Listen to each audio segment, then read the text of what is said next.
Dictation will be started in few seconds. Be ready. Start. In all these cases at hand, the High Court does not appear to have focused on the requirement to have due regard to the qualifications required by the agreement or other considerations necessary to secure the appointment of an independent and impartial arbitrator. It needs to reiteration that appointment of the arbitrator or arbitrators named in the arbitration agreement is not a must, but while making appointment, the twin requirements of subsection 8 of section 11 have to be kept in view, considered and taken into account.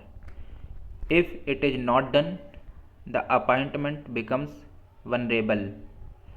In the circumstances, we set aside the appointment made in each case, remit the matters to the High Court to make fresh appointments keeping in view the parameters indicated above.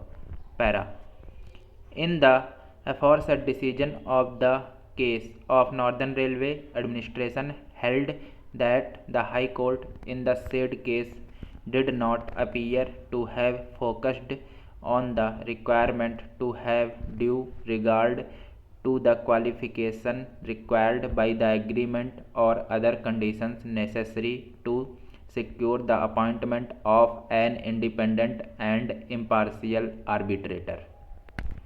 In the aforesaid decision, this court also concluded that since the requirement of subsection 8 of section 11 was not at all dealt with by the High Court in its order, the appointment of an arbitrator without dealing with subsection 8 of section 11 of the Act became vulnerable, and accordingly such appointment must be set aside.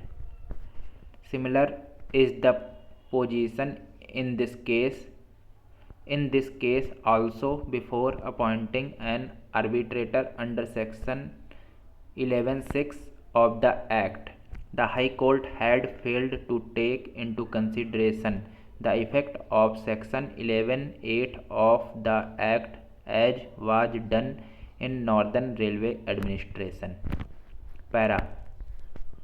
In view of the discussion made herein above, and particularly in view of the principles laid down by this court in Northern Railway Administration, we set aside the impugned order and remand the case back to the High Court for fresh decision of the application under section 11(6) of the Act. And while considering the application afresh, the High Court is directed to take into consideration the aforesaid decision of this court. It is clear from the perusal of the judgment of the High Court and the records before us that the High Court had not terminated the mandate on the ground that the arbitrator could not pass the award within time. Thanks.